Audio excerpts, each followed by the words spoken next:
Greetings, true believers, and welcome to another sensational episode of History of the Marvel Universe. This channel is brought to you in part by Patreon supporters. If you would like to vote in monthly polls and get your name in the special thanks at the end of each episode, you can sign up for as little as $1 per month over at patreon.com/MaryMarvelite. The link is in the description below. This week's video will be a relatively quick one where we look at the history of a somewhat obscure villain known as Ruby Thursday. Formerly a scientist of considerable repute, Dr. Thursday Rubenstein was shunned by the rest of the scientific community after she replaced her own head with a red plastic organic computer.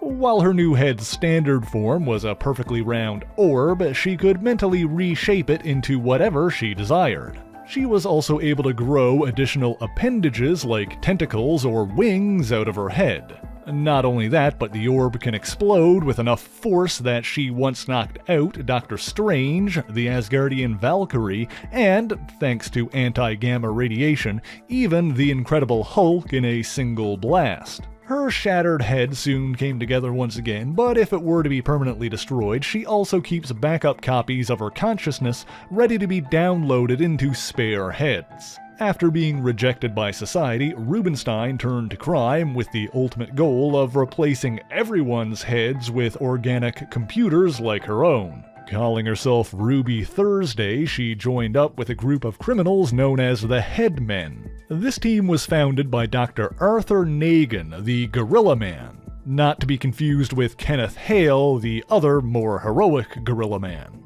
Nagin was a brilliant surgeon who developed a method of transplanting organs from one species to another. He soon gained renown by successfully replacing defective organs in humans with healthy ones from live gorillas. However, during an expedition to Africa, Nagin was captured by the very apes he'd used as donors, and his own head was grafted onto the body of a gorilla. The second headman was Dr. Gerald Morgan, a biochemist whose experiments with shrinking technology actually predated those of Henry Pym's. While Morgan initially had some success, accidentally shrinking his step-brother Sam, he later inadvertently caused certain parts of his own body to become proportionally smaller than others, specifically his skeletal structure. This left him misshapen, as if his skin was hanging loosely from his skeleton, and he was subsequently nicknamed Shrunken Bones. Finally, there was Chandu the Mystic, originally named Harvey Schlemmerman, a minor adept in the mystic arts who previously used his abilities as a sideshow magician, but was hired by the two rogue scientists to aid in their criminal enterprises. As part of one of the Headmen's schemes, Chandu's brain was surgically transplanted into the body of the Defender, Nighthawk. However, the ruse was detected by Doctor Strange, who mystically transferred Chandu's soul into the body of a deer until Nighthawk could be restored. But Ruby Thursday then downloaded Chandu's consciousness from the deer fawn into a synthetic head resembling his original one, which Nagin then grafted onto a monstrous form he'd designed with Morgan's biochemical research. Rubenstein and the Headmen engaged in several complex schemes, putting them into conflict with Dr. Strange's team, the Defenders. As part of one plan, Ruby Thursday posed as a normal human and campaigned for the presidency of the United States, promising new heads for all. However, her true form was exposed by the Defenders' ally, Jack Norris. And of course, the villains were eventually overpowered and apprehended by the Defenders. Ruby escaped and later moved to Las Vegas, where she joined forces with a demonic teleporter called Dybbuk. While there, she took an interest in the android superhero known as Omega the Unknown. She initially caught his attention by robbing him, causing Omega to chase after her. However, when the Las Vegas Police Department saw him chasing the woman, they assumed that he was the dangerous one and opened fire, killing him. After learning what he was, Ruby stole Omega's remains from the morgue, seeking to study his artificial organic body. But the android's corpse suddenly swapped places with James Michael Starling, a young boy to whom Omega was linked because of their similar origins. And before Ruby could even figure out what was happening, she was attacked by a member of the Protar, the alien race that created both Omega and Starling. And the ensuing battle caught the attention of heroines Moondragon, Valkyrie, Hellcat, and the Wasp.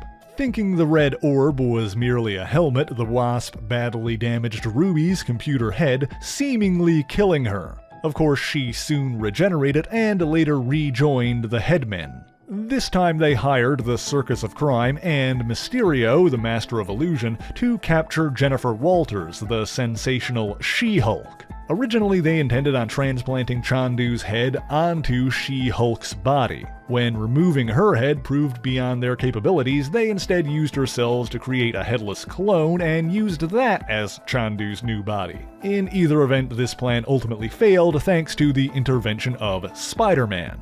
Because of this, they later went after the Wall Crawler in an attempt to use his body instead. That time they were defeated when Spider-Man was aided by the Human Torch from the Fantastic Four. After that, Ruby Thursday was abducted by a rogue Doombot known as Mecha Doom, alongside other robots, androids, and cyborgs like Ultron, Jocasta, and the Machine Man. However, she and the others were freed by Michael Collins, one of the cyborg heroes known as Deathlok. After that, Ruby reunited with the Headmen again, and the group succeeded in gaining control over the extra-dimensional alien entity known as Orgo, and used his vast telepathic powers to gain mastery over the Earth. After the Headmen seized control of Advanced Idea Mechanics, or AIM, Ruby Thursday used her position to pursue her scientific curiosities. However, the Headmen were ultimately defeated yet again by the Defenders, and the world was freed from Orgo's control. Ruby subsequently fled to Paris, where she had a brief romantic relationship with a criminal data broker known as the Answer,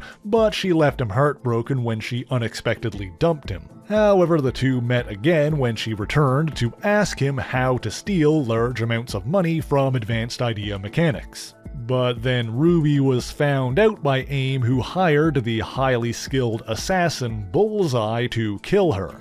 Bullseye indeed killed Ruby's body and decapitated her, but the Answer kept her head, ensuring that she could be restored. Upon recovering, presumably by having her head affixed to either a cloned or a robotic body, Ruby Thursday returned to her life of crime. During the time of the Superhuman Registration Act, she avoided being captured by Hellcat, but was then caught by Matthew Hawk, a time-displaced hero from the Old West known as the Two-Gun Kid. When she next resurfaced alongside the Headmen, the group had stolen and reprogrammed another Doombot to work with them, and captured the hero-for-hire Humbug. Humbug was then decapitated, and his body was given to Chandu while his head was kept alive. However, Ruby nearly finished him off by turning off his life support when he requested that she, entertain him with an erotic dance. Fortunately for him, Humbug was rescued by Shang-Chi, the master of Kung Fu, who destroyed the Doombot and beheaded Ruby Thursday. Again. Of course, since the last time that happened, Thursday ensured that her head could operate independently from a living body. Regardless, the Headmen were captured, Thursday's body was repaired, and she was sent to the supervillain prison known as the Raft. Around that time, the mutant adventurer Wolverine began assembling a group of powerful individuals to help him defeat Romulus, an enigmatic villain who had supposedly been manipulating his entire life. Because of his ability to mentally calculate solutions to complex problems, Wolverine contacted the Answer looking for help. However, the Answer was still in love with Ruby and sent Wolverine to free her from prison. Wolverine agreed, but after escaping, the two were separated and Thursday was found by Romulus. Apparently, Ruby had a daughter who she'd been keeping secret, but Romulus knew and used this information to threaten Thursday into attacking Wolverine, and to her credit, she held her own against him.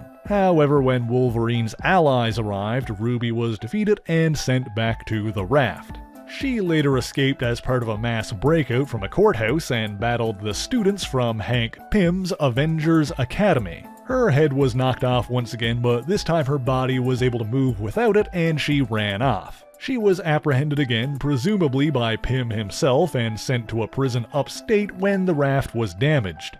There, she participated in another attempted breakout, but this one was quelled by the X-Men, Rogue, and Mimic, as well as a contingent of armored guardsmen.